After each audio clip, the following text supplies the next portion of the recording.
రైతులకు ఇచ్చిన మాట ప్రకారమే రాజధాని అమరావతిని నిర్మిస్తున్నామని రాష్ట్ర పురపాలక పట్టణాభివృద్ధి శాఖ మంత్రి పి నారాయణ స్పష్టం చేశారు. రాజధాని అమరావతిలో హెచ్ఓడి టవర్ల నిర్మాణంలో భాగంగా టవర్ 1కు మొదటి స్టీల్ డయాగ్రిడ్ ను అమర్చే పనులను మంత్రి నారాయణ ప్రారంభించారు. అమరావతిలో జీఏడీ హెచ్ఓడీలకు మొత్తం 5 టవర్లు డయాగ్రిడ్ టెక్నాలజీతో నిర్మిస్తున్నామని తెలిపారు. మొత్తం 53 లక్షల చదరపు అడుగుల బిల్డ్ ఏరియాతో 5 టవర్ల నిర్మాణం జరుగుతోంది. అధికార యంత్రాంగం మొత్తం ఒకే చోట ఉండేలా ఈ టవర్ల నిర్మాణం ప్లాన్ చేశామని మంత్రి చెప్పారు. 2028 అక్టోబర్ నాటికి అన్ని టవర్ల నిర్మాణం పూర్తి చేస్తామని మంత్రి నారాయణ ప్రకటించారు.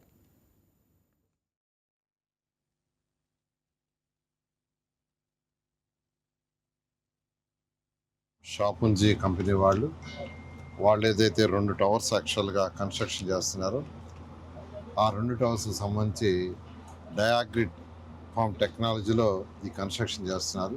దానికి సంబంధించి ఈరోజు యాక్చువల్గా ఫస్ట్ కాలంని డయాగ్రిడ్ టెక్నాలజీ కాలంని ఈరోజు యాక్చువల్గా ఇన్స్టాల్ చేశారు.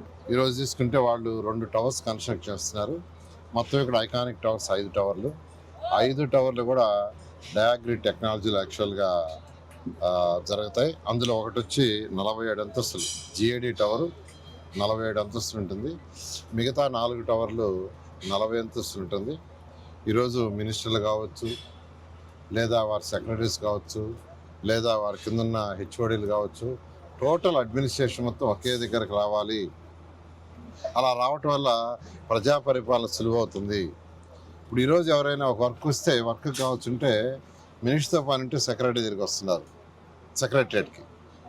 అదైన తర్వాత హెచ్ఓడీని కలవాల్సి ఉంటే మళ్ళీ మంగళగిరి లాంటి విజయవాడ లాంటి గుంటూరులో పోతున్నారు. సో వాళ్ళకి ఎంతో టైం వేస్ట్ అవుతుంది. అంతేకాకుండా కోఆర్డినేషన్ కూడా ఉండదు.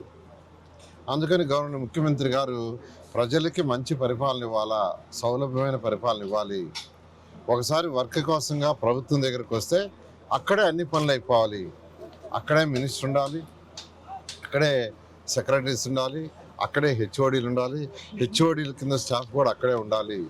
ఒకే దగ్గర ఉంటే ఎవరైనా పనులకు వచ్చినప్పుడు అక్కడే ఉండి చేసుకొని వెళ్ళగలరు అనే ఒక అడ్మినిస్ట్రేషన్ చక్కగా చేయాలని ఈ యొక్క టవర్స్ని మొత్తం ఉండే విధంగా డిజైన్ చేశారు. ఇవన్నీ కూడా జరుగుతున్నాయి. ఇవన్నీ కూడా వీలైనంత వరకు 2028 అక్టోబర్ లోపల పూర్తిగా అయిపోయి ఇవన్నీ కూడా కంప్లీట్ చేసి అడ్మినిస్ట్రేషన్ స్టార్ట్ చేసే విధంగా దీన్ని డిజైన్ చేయడం జరిగింది. అదేవిధంగా 7 అంతస్తుల హైకోర్టు భవనం, అదేవిధంగా గవర్నర్స్ బంగ్లా, ఇవన్నీ కూడా వర్క్లన్నీ స్టార్ట్ అయినాయి. క్వాంటమ్ వ్యాలీ ఉద్యోగ కల్పన కోసంగా ముఖ్యమంత్రి గారు క్వాంటమ్ వ్యాలీని అమరావతిలో నిర్ణయించారు. దానికి సంబంధించిన బిల్డింగ్ కూడా ఒకటి కన్స్ట్రక్షన్ జరుగుతూ ఉంది. అది కాకుండా మరొక 2 టవర్లు 40 ఫ్లోర్స్ టవర్స్ 40 అంతస్తులు ఉండే 2 టవర్లు కూడా యాక్చువల్గా కన్స్ట్రక్ట్ చేయమని ఆదేశించారు.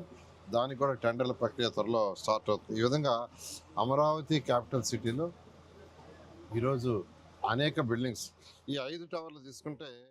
Please subscribe to YK TV Network. Please subscribe to YK TV. Please watch YK News. Subscribe to YK TV. Please subscribe to YK TV. Subscribe to YK TV. Please do subscribe to YK TV. And do subscribe to YK TV. Subscribe YK TV. YK TVని subscribe చేసుకోండి. Please do subscribe YK channel.